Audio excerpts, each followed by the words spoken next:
So it's like, it's pretty cool. The other night I was having a conversation with my sister on the phone, and yeah, it's quite cool, like being not the only one in the family with like big ambitions and big dreams, I should say.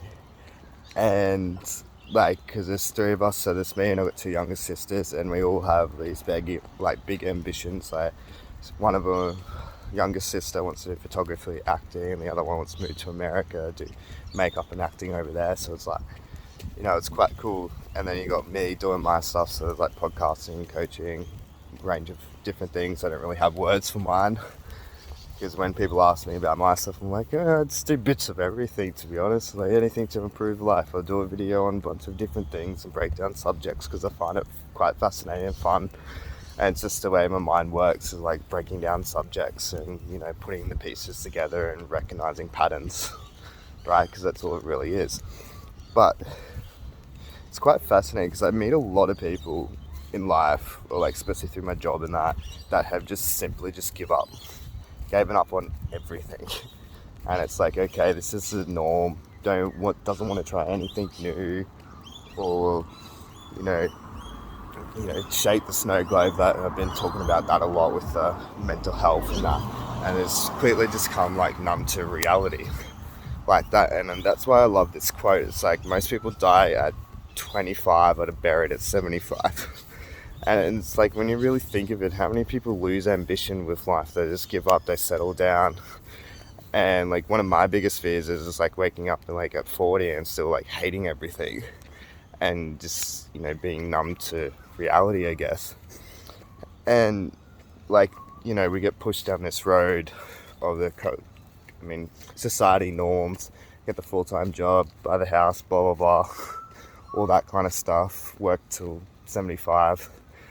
And how much that really does not serve a lot of people. It serves a small percent of people, I'm not going to lie about that at all. But how much we push people down roads that, essentially, make us unhappy, and then we make other people unhappy. And that's why I really love this other quote that I read in a book by Masson Kip, Claim Your Power. It's like, dead people like keeping other people dead as well. So, and it's like this repetitive cycle. It's like, it doesn't work for me, we're going to push it on everyone else. And it's like, well, life isn't this one, size fits all kind of thing.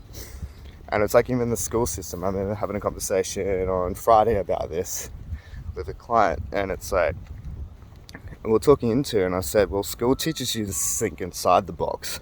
When you get into real life and you need to think outside the box to be successful, happy, blah, blah, blah.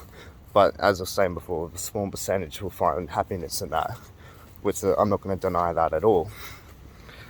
But it's like, we've got to really start thinking of how we design life for people, because it's not this one size fits all. We've got to stop pushing people down roads that don't fit for them. Our brains aren't designed to do repetitive stuff all the time, and this is what me and my sister are talking about. It's like, how do people do this? It's like, you do the same thing day in, day out, and I'm like, and then you just come numb to reality. And this is like probably why mental health is on the skyrocket, apart from lack of community and a bunch of other stuff I could get into, emotional trauma, and that's one of my favorite topics, actually. But yeah, it's like, we've got to start thinking of how we design life for people, because it's like, pushing people down these roads is causing more and more unhappy people. Addiction rates are through the roof, mental health's through the roof, but we just, yeah. So, but then coming back full circle, it's kind of cool being in a family that everyone's got big ambitions, right? And like, I want to say we've had the best, come from the best circumstances either, and then we shouldn't have big dreams. We should be the ones settling, to be honest. But it's kind of cool that we still got that drive to be better and improving, and we're not going to say, okay, we're going to settle down to the cultural norms just because everyone else is.